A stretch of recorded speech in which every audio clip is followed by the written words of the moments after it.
then the diaphragm on either side. So position of the diaphragm, if you want to say. So the left will be lower down compared to the right. The reason is cardia. Cardio will shift the left arm down. So that's the reason. Then after this, we are going to comment on the bones. Comment on all the bones. All the bones in the sense, bone looks appears to the extent which like bones appears normal. So don't specifically keep commenting the clavicle looks normal, ribs no, not necessary. Just mention the visualized bones looks normal. Finished. Next, hidden areas. What are the hidden areas? This retrocardiac region, this apical region, this subdiaphragmatic region. You find anything. Sometimes just there will be a gastric fundal shadow over there that will be very narrowed up. The shadow is very it looks very irregular, like Linux plastica. That will be your finding. Sometimes there will be some issues with these bones. At the end, look at the corners. There will be something on the corners, like these things. Look at the corners. This is how you are going to interpret a radiograph. Okay. Next, how to differentiate AP and PA. So this is your typical PA. Here you can see the clavicle, which is there, which is below the apical zone. Here it is more up and it is more horizontal. The ribs are more horizontal in AP, whereas they are oblique here. The frontal cache shadow will be seen. Here it won't be seen. Apparent cardiomegaly will be there. These are the few differences you should know.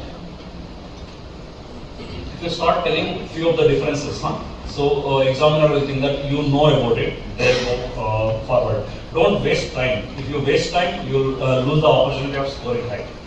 Okay. Now we will go to the first case. Now I have told you how to describe a diagram. So one of you, if you describe this, it will be nice. One of you take a mic and please start describing. This is very simple one. Even a first year should describe radiograph, chest radiograph. That's what you are going to learn in the first year. Anybody? What are the final year exam going here? Take it up, final year exam going. Take the mic. Here we have a frontal chest radiograph. Trachea centrally placed. There is a broad-based mass lesion in the right, in the mediastinum. Broad-based mass lesion, which is broad-based is towards the heart, which is showing a hilar overlay sign, that is hilar vessels seen passing through it. So it is the mass lesion likely to be anterior or posterior mediastinal mass lesion, sir. And the mass lesion extending below the clavicle up to the mid part of the cardiac, like right part of the cardiac.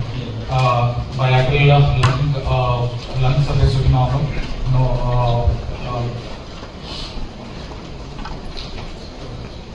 Mind pulmonary veins appears to be slightly enlarged. Pulmonary veins is enlarged. Cardiac shadow pulmonary area is full. And diaphragm appears to be normal. Rest of the bony cage appears to be normal. Fine. What is your diagnosis? Nothing to be anterior mediastinal mass lesion can be thymoma 18 years age.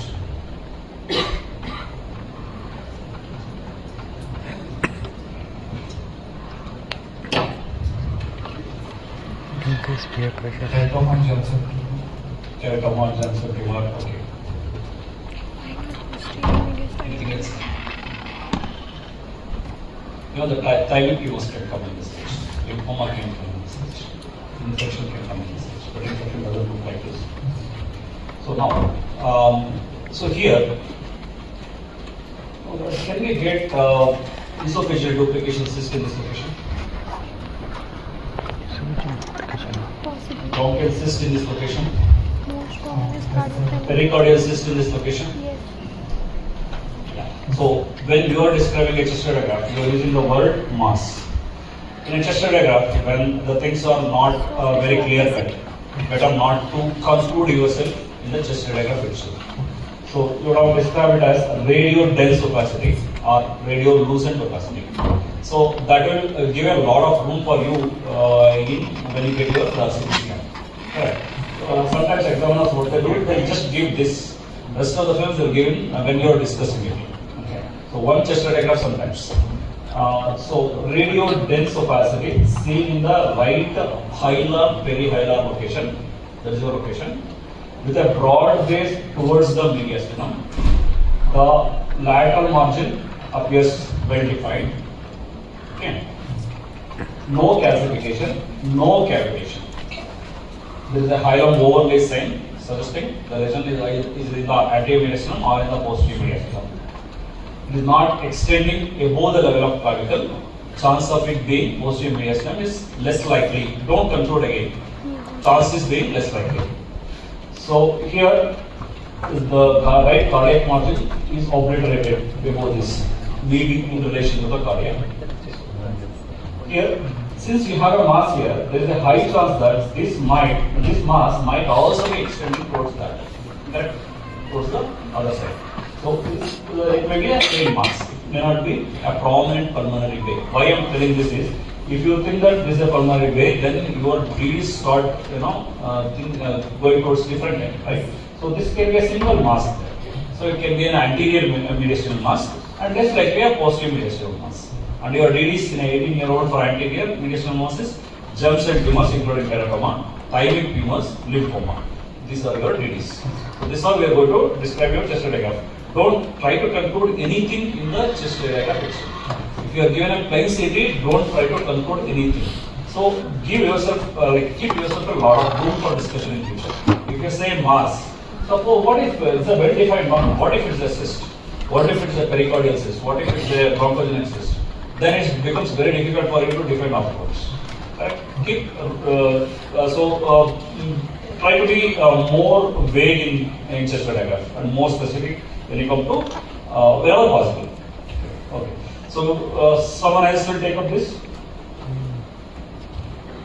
You want to continue? Yeah. Continue.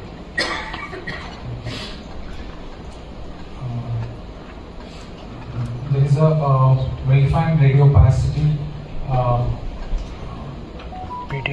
in the base towards broad base towards the mediastinum in the left upper mediastinum. It is like the medial margin of it is towards the broad base margin is towards the mediastinum, and the well-defined lateral margin is well defined. The lesion appears to be extending above the clavicle.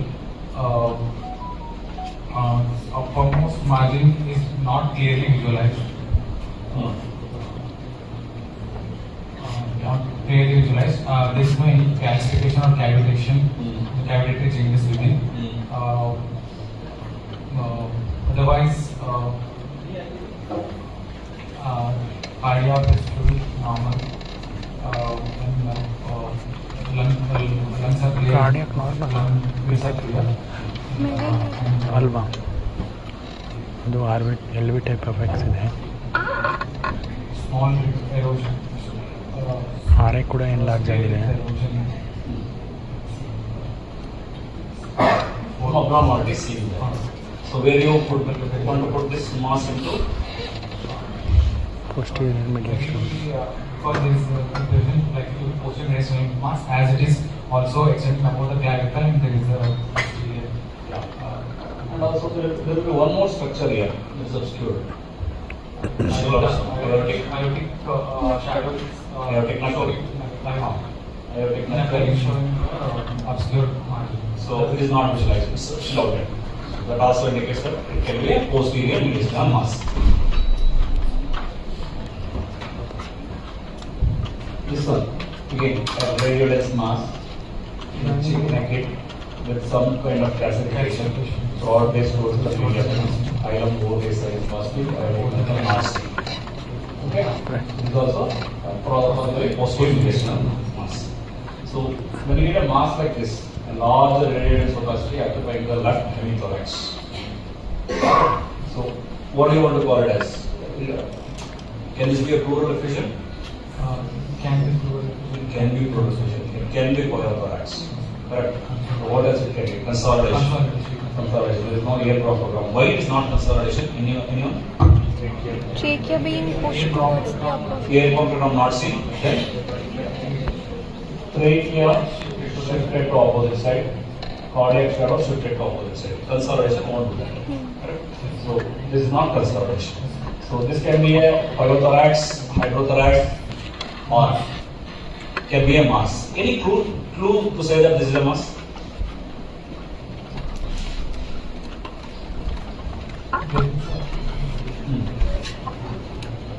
This is what?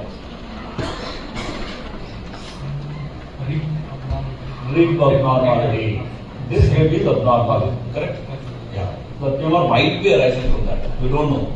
Or the tumor might be related to that. It may not be arising. It is related to that. So some remodeling is happening there. So there's definitely a mass. Regular hydrothorax or the pyothorax doesn't do that. So there is some mass there. So he is 19-year-old. So such a big mass. So involvement of the chest wall. Quite an aggressive tumor in that sense. We'll see in future, like in the once also discuss the cases. So okay, thank you. So we'll go to the chest masses. In the chest lesions, the chest tumors, since it's an oncology-based case review. So chest tumors, we can divide them with respect to the location. So whenever you see a mass, if you localize that mass to particularly of these three things, then your 50% of the work is over. So if you localize the mass to mediastinum, so now you know three parts in the mediastinum, you know what all the deed is there. Then you characterize the lesion, you fit into one of the deed. Again, lung, localize the lesion into the lung. It's very difficult sometimes to localize the lesion into the lung and the mediastinum. Chest wall. Chest wall, what are the tumors comes? Bone is there, soft tissue is there. So bone tumors, soft tissue, mesenchymal tumors, like sarcoma or Ewing sarcoma sometimes. So first localize the tumors to particular location. In the mediastinum we have subdivisions like anterior, middle and posterior mediastinum. You know how we divide the mediastinum into. What are the common tumors in periodic age group? In the anterior mediastinum we have thymic tumors, GCT including teratoma, the lymphomas, infection, tuberculosis. Middle mediastinum, lymphoma and infection, tuberculosis. These are quite common. So posterior mediastinum, you have, remember these are very important. You try to forget these entities. Sympathetic chain tumors, neuroblastoma, less than 5 years. Ganglion, highly aggressive tumor. Ganglion neuroblastoma, 5 to 10 years. A bit aggressive. Ganglion neuroma, benign one, 10 to 15 years. This is the age group. So 5 years, less than 5 years, 5 to 10 years, more than 10 years. These are sympathetic chain tumors. These are quite common compared to nauseous tumors like neurofibroma and schwannoma. What is the clue to say that these tumors comes as a big tumors? What is the clue to say that they are neural origin? They try to go into the neural phenomena. That's the clue. If you don't get it in CT scan, if you do in MRI, you will come to know. Okay. So these are the anti-mediastinal tumors. These are also quite common. The GCT is quite common. Lymphoma is quite common. Thymic tumors also. So come to the chest wall tumors. From benign tumors, infantile hemangiomas, nauseous tumors, fibromas. They are rarely seen. Not even for the exam, they are rarely affected. Malignant soft tissue tumors. You have rhabdomyosarcoma, malignant peripheral nauseous tumors, pleuropulmonary blastomas. Malignant osseous tumors, Ewing's and osteosarcomas. These are the tumors what we are going to see in the chest wall. Pulmonary tumors, as such, secondaries are very common. 80% of the time you see secondaries in the lung parenchyma, not the primary tumors. Metastasis most of the time from either from the hepatoblastomas, the Wilms tumor, the neuroblastomas, other soft tissue sarcomas, bone tumors. From there you see metastasis. Primary as such is quite rare. If you see primary tumors, what are they? Benign one or inflammatory myofibroblastic tumors, hematomas. Quite difficult to differentiate these two imaging wise. Also histopathology wise.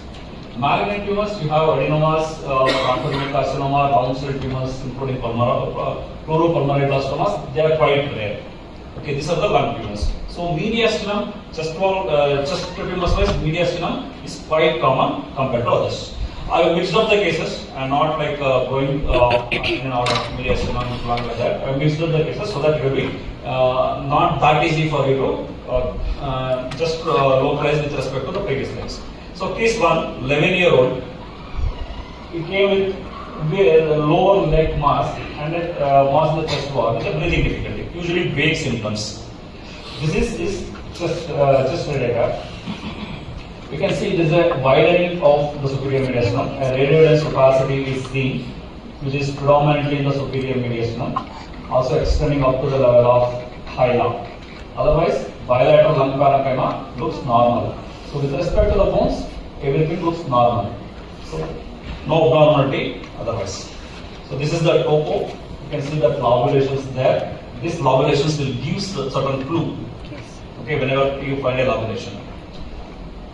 Plain CT scan, you are seeing hypodense, discrete as well as conglomerate nodal or soft tissue masses on the bilateral lower neck, more so on the right side.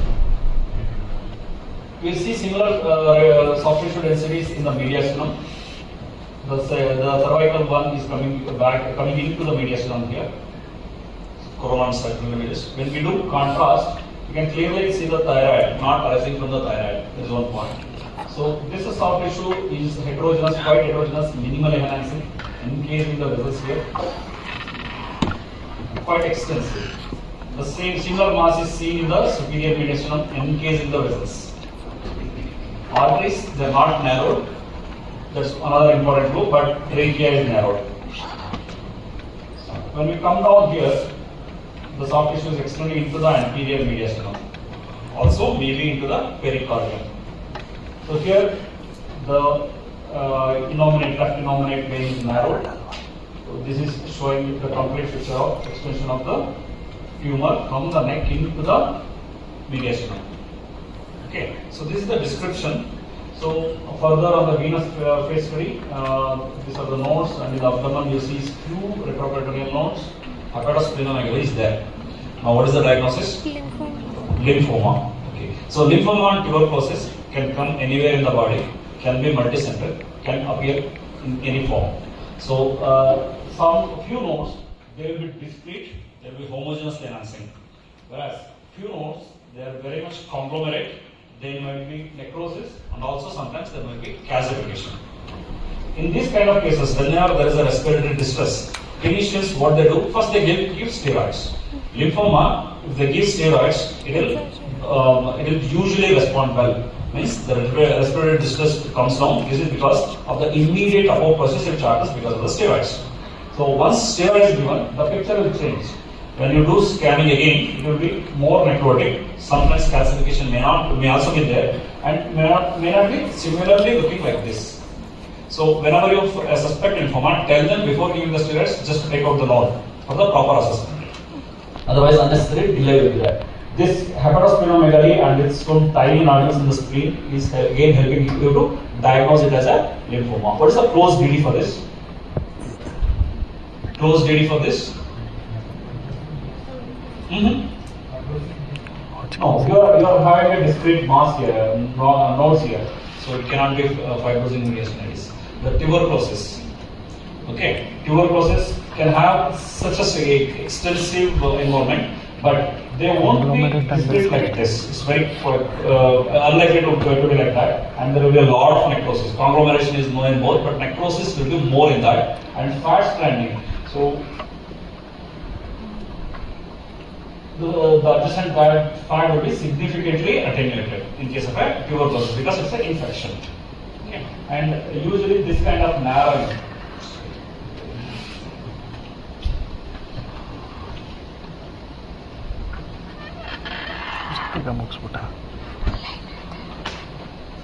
This kind of narrowing, encasement and narrowing is quite common in the lymphoma. So we go to these are the lung windows which shows this patchy consolidation. Lymphoma environment of the lung is almost like 5 varieties. It can be just ground glass infiltration. It can be reticulonodular opacities. It can be a patchy consolidation. It can be nodules. It can be consolidation. Okay, whenever you see lung picture, don't commit that it is just an infection. It can be lung environment. So you need to be careful with that. So bone window not showing much. So this turned out to be T lymphoblastic lymphoma. T variety is quite rare compared to the B cell variety. So this is post-treatment. The initial treatment response will be like this, but it can recur anytime. So when you do CT scans, still there is a soft tissue. The abnormal enhancement is there. Why can't it be a normal thymus? Thymus don't have these bulges. One. Second thing is this hypo density won't be there in the thymus, normal thymus. Rebound rebound thymic hyperplasia is very well known after the chemotherapy. You initiate the chemotherapy, thymus will go for atrophy. Once you stop the chemotherapy, thymic rebound will happen. At that time, thymus will occupy the anterior mediastinum. Some bulge will be there, but homogeneous. It contains fat. If you do MRI, it will solve the problem. So we'll go to the next case. 14-year-old male present with complaints of chest pain, dyspnea. This is symptoms.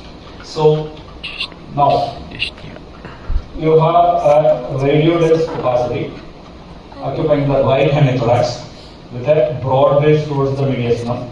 The outer margins are quite well defined. No calcification, no cavitation. To the extent visualized, bones appears normal. Hilum overlay sign is positive. The tumor might be in the anterior mediastinum or in the posterior mediastinum. Correct? Ultrasound was done for this. Now we have a large mass. This is quite homogeneous here, but quite heterogeneous here. 14-year-old. This kind of appearance. Any clue? Teratoma. Fat. Very good. What if it is fat? Teratoma. So that's one of the common tumor what you are going to see in a young adult. So even in a prenatal scans, if you see any mass in the midline, so think of teratoma or other germ cell tumors. Prenatal, postnatal, 1 year, till 1 year. They are quite common in the midline. Why? The cells travel from the cranial aspect towards the caudal aspect in the midline. So wherever they get arrested, there is a chance that they form a tumor there. So prenatal as well as postnatal, if you see a midline mass, first thinking should be towards teratoma or other germ cell tumors. So here in a plain CT scan, you have a large cystic component with a solid component in the anterior aspect as well as the superomedial aspect. So this shows that tumor is arising from the anterior mediastinum and going towards the right hemithorax. Most of the time, thymic tumors usually arise from here and go towards the left. Most of the time, but they can also come towards the right. The origin is here. Suppose some may argue the epicenter of the mass is there in the lung parenchyma. So it is not mediastinal tumor. If that is the case, what is your diagnosis for this? What lung tumors can come like this? So whenever you tell an origin, especially a case like this, you should also think about the possible DDs. What possible DDs you can give if it is a lung tumor? Do you remember, can you recall any lung tumor in a pediatric age group with this kind of presentation? Hamartoma. I'll show a case of hamartoma, how it looks like. You don't see a cystic component like this, you don't see a fat like this. Correct? And how common you see a teratoma in a lung? Most of the time, it is a mediastinal teratoma which has come to this location. This point you should know. So since the anterior mediastinum is quite small, it may not accommodate a big mass like this, especially when it is capsulated like this. It will accommodate. I'll show you next case how it accommodates. But when it is capsulated like this, it won't accommodate. It won't have space. So if you try to traverse towards the right or towards the left into the hemithorax, not into the lung, to the hemithorax. Okay. So when you use the word, you should be more careful. Not into the lungs, into the hemithorax is going. So this is the soft tissue component. This is the fat there. The wall of the cyst is showing calcification. It's quite thin, otherwise showing a calcification. Now, you told teratoma. What kind of teratoma it is? Immature. Why? Why it's immature? Well defined. Soft tissue component. This is a soft tissue component. That's why it is immature teratoma. So there is the soft tissue there, size there, and this is the fat density there. So on arterial face, you can see the enhancement, or heterogeneous enhancement, the relation of the tumor with respect to the cardia and other vessels. That should be given in your description. Also, you should comment when you are describing it. From craniocaudal extension, six extension, you should comment on any tumor for that matter. Anterior, posterior, medial, lateral, craniocaudal. This 6 extension you should give. So when you are explaining this, what are the structures which are coming in that region, you should comment on what there is there. Are they averting it? Are they compressing it? Are they increasing it? Are they infiltrating it? These are the 4 points you should comment with respect to each and every normal structure. So anteriorly, there is suspicion that it might be, it is definitely averting, suspicion that it might be infiltrating. We don't know. If you are not sure, you say suspicious of involvement. Okay. So coronal cycle images for the complete description, venous space. So this is the video which shows the complete location of the tumor. You can see the epicenter is here. From there the tumor is going towards the right ventral axis. Relation of the SVC and other vessels, the pulmonary vessels, down the cardia, how it is compressing over the cardia there, pericardium there. But there is no infiltration into the pericardium. Why? Because pericardium is not reacting. Lung window should always comment. So this was teratoma. So post surgery, this is how it is looking like. The complete resection. Since it's a benign tumor, they have completely taken out, en bloc they have taken out. So there was no residual disease. So coming to the 18-year-old male with a breathing difficulty. Again, non-specific symptoms. So when you do your chest radiograph, we have already discussed this. Okay, so there is a mass here, it is also extending into the opposite side. So mediastinal mass. So we concluded that this is the anterior mediastinal mass, considering the hilum over side not extending above the clavicle and the visualization of the aorta. So this is the mass. Suppose mass just fits itself into the mediastinum, not going away. How it looks like? So you can see this mixed density lesion with a lot of cystic changes, with the soft tissue showing a fatty content as well as calcification or ossification. Both can be there. If it resembles a rib or a bone or a tooth, then you should specifically mention that. This is again a teratoma. Suppose if it is not going anywhere, suppose it's exactly arising in the center and